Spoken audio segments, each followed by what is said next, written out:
जैसा कि हम पवित्र आत्मा के विषय में प्रभु यीशु मसीह की चर्चा जो उसने अपने चेलों के साथ की थी उसके अध्ययन को कर रहे हैं, तो आज हम लोग देखेंगे कि ये पवित्र आत्मा क्यों आवश्यक था, जिसको कि प्रभु यीशु मसीह ने कहा कि मैं जाऊंगा और पिता से विनती करूंगा कि वो तुम्हारे लिए पवित्र आत्मा भेजे। इसका जवाब हमें मिलता है यूहन्ना 14 के 15 पद में, जहां इस प्रकार लिखा हुआ है, यदि तुम मुझसे प्रेम रखते हो तो मेरी आज्ञाओं को मानोगे। तो प्रभु यीशु मसीह अपने चेलों से आगे आने वाले विधान यानी कि न्यू कवेनेंट में, नई व्यवस्था में उस बड़ी आज्ञा के बारे में चर्चा कर रहे हैं जो कि प्रेम की आज्ञा है। मत्ती रचित सुसमाचार उसके 22 अध्याय में अगर हम लोग जाएं और उसके 37 पद से देखेंगे कि ये प्रेम जो 10 आज्ञाओं को प्रभु यीशु मसीह ने के समराइज करके 2 मुख्य आज्ञाओं को बताया, और ये आज्ञा का आधार है प्रेम। यहाँ पे यीशु मसीह के पास बहुत से फरीसी व्यवस्थापक आकर के यीशु मसीह से सवाल पूछते हैं कि हे गुरु, व्यवस्था में कौन सी आज्ञा बड़ी है?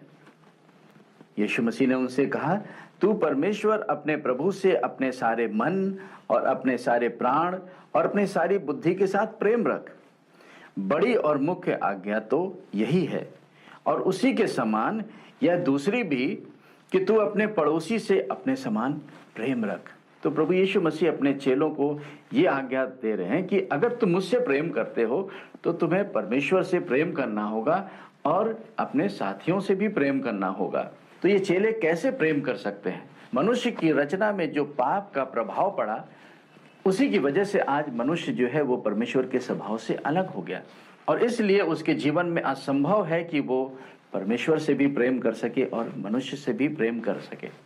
इसलिए प्रभु यीशु मसीह कह रहे हैं कि ये जब पवित्र आत्मा आएगा तो इस प्रेम को तुम्हारे जीवन से वो बहने देगा। कैसे बहने देगा? रोमियो के 5वें अध्याय के 5वें पद में लिखा हुआ है कि परमेश्वर का प्रेम पवित्र आत्मा के द्वारा तुम्हारे हृदयों में डाला जाता है। तो इसलिए प्रभु यीशु मसीह अपने चेलों से चर्चा करते हुए पवित्र आत्मा के बारे में ये बता रहे हैं कि वो मैं जाकर के परमेश्वर से विनती करूंगा कि वो अपना आत्मा यानी कि पवित्र आत्मा तुम्हारे बीच में भेजे।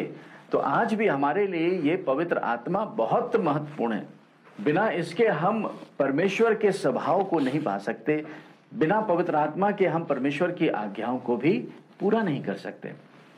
परमेश्वर ने 10 आज्ञाएं दी हैं और वो 10 आज्ञाएं आज भी लागू होती हैं, लेकिन 10 आज्ञाओं को समराइज कर दिया है प्रभु यीशु मसीह ने, और इसको बताया है कि ये राज्य आज्ञा है। याकूब के 2 अध्याय के 8वें पद में लिखा हुआ है कि ये परमेश्वर ने अपने राज्य की आज्ञा दी है। हम सब कुछ तोड़ सकते हैं लेकिन राज्य की आज्ञा नहीं तोड़ सकते। और ये राज्य आज्ञा यानी कि हम प्रेम कैसे कर सकें? बिना पवित्र आत्मा के द्वारा हम प्रेम नहीं कर सकते। ये प्रेम वो एलिमेंट है, वो सब्सटेंस है जो परमेश्वर का है, और वो पवित्र आत्मा के द्वारा मनुष्य की आत्मा में जब वो मुक्ति पाता है, उद्धार पाता है, तो पवित्र आत्मा के द्वारा परमेश्वर का प्रेम उसके अंदर डाला जाता है। इसलिए पवित्र आत्मा की चर्चा करते हुए प्रभु यीशु मसीह बता रहे हैं ये बहुत महत्वपूर्ण है तुम्हारे लिए, और इसीलिए मैं जाके परमेश्वर पिता से विनती करूंगा कि वो तुम्हारे लिए अपना आत्मा भेजे, जो तुम्हारे अंदर रहेगा, हर समय तुम्हारे अंदर रहेगा। वो तुम्हारे साथ तो रहेगा लेकिन तुम्हारे अंदर, indwelling of the holy spirit.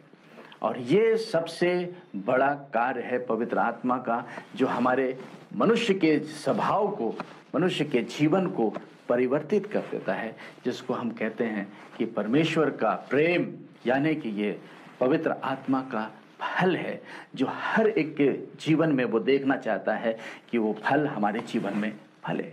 यीशु मसीह ने कहा कि मैं दाखलता हूं, तुम डालियां हो, यानी कि मेरा जीवन जो है वो पवित्र आत्मा के द्वारा तुम्हारे अंदर फलना चाहिए।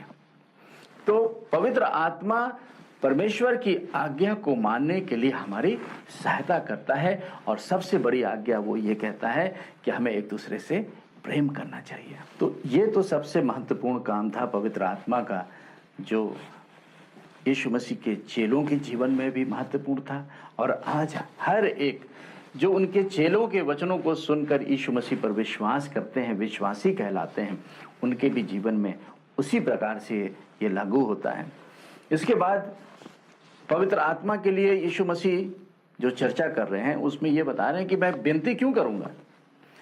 विनती इसलिए करूंगा क्योंकि मैं शरीर में तो वहां चला जा रहा हूं, स्वर्ग में चला जा रहा हूं, हाड़ और मांस में मैं परमेश्वर पिता के दाहिने हाथ एक महायाजकीय सेवा करने जा रहा हूं, जिससे कि मैं तुम्हें यानी कि सारी मानवता को परमेश्वर पिता के सम्मुख रिप्रेजेंट कर सके। तो सारी मानवता का आज प्रतिनिधित्व परमेश्वर पिता के सामने उस स्वर्गीय स्थान में यीशु मसीह हमारे और आपके लिए कर रहे हैं। लेकिन इस पृथ्वी पर जो लोग प्रभु यीशु मसीह पर विश्वास करते हैं या कर रहे हैं या कर चुके हैं, यीशु मसीह कहते हैं कि मैं तुम्हें अनाथ नहीं छोड़ूंगा, मैं तुम्हारे अंदर आकर रहूंगा। Christ the hope of glory lives in us. आज मसीह यानी कि जो अनॉइंटेड वन है, परमेश्वर है, वो हमारे जीवन में कैसे रहता है? वो पवित्र आत्मा के द्वारा रहता है। वो महिमा जो परमेश्वर की आदम के जीवन से अलग हो गई थी, पवित्र आत्मा उस मसीह की महिमा को फिर से हमारे अंदर रिस्टोर कर लेता है। यानी कि पिता, पुत्र और पवित्र आत्मा हमारे आत्मा के अंदर आकर के रहते हैं और हमारे साथ संगति करते हैं। तो पवित्र आत्मा का बहुत ही महत्वपूर्ण कार्य है आज के इस युग में। यदि आप पवित्र आत्मा से भाग रहे हैं, पवित्र आत्मा से भय खा रहे हैं, तो आप यीशु मसीह को नहीं जान सकते। बिना पवित्र आत्मा के हम यीशु मसीह के पास नहीं आ सकते, क्योंकि पवित्र आत्मा परमेश्वर है जो हमारी आत्मा में आकर के रहता है। वो कहता है he will dwell in you, he will be in you. In you means he will live, he will indwell in our spirit. God is a spirit and we are also a spirit being. So Holy Spirit lives in our spirit. ये चर्चा प्रभु यीशु मसीह अपने मृत्यु से पहले अपने चेलों को बता रहे थे कि देखो ये पवित्र आत्मा कितना महत्वपूर्ण है। तो क्या आज हमारे और आपके लिए वो पवित्र आत्मा की आवश्यकता नहीं है? उनसे ज्यादा कहीं हमें और आपको पवित्र आत्मा की आवश्यकता है, और ये पवित्र आत्मा अवेलेबल है। आज ये पवित्र आत्मा उंडेल दिया गया है और हर एक जो यीशु मसीह पर विश्वास करता है वो एलिजिबल है। तो आगे हम लोग फिर देखेंगे कि यीशु मसीह इस पवित्र आत्मा परमेश्वर के बारे में इसी यूहन्ना के 14 अध्याय के आगे क्या कह रहे हैं। यदि आप अपने जीवन में दुखी हैं, परेशान हैं, यीशु मसीह एक मार्ग है, सत्य है। अगर आप यीशु मसीह को अपने जीवन पे उद्धारकर्ता, मुक्तिदाता करके ग्रहण करेंगे तो वो पवित्र आत्मा आपकी आकर सहायता करेगा। अगर आप बीमार और रोगी हैं तो प्रभु यीशु मसीह आपको भला और चंगा करेगा।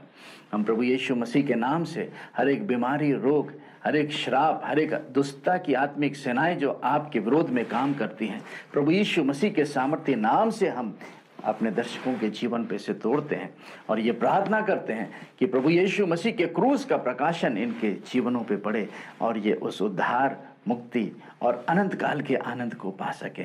जय यीशु, जय भारत।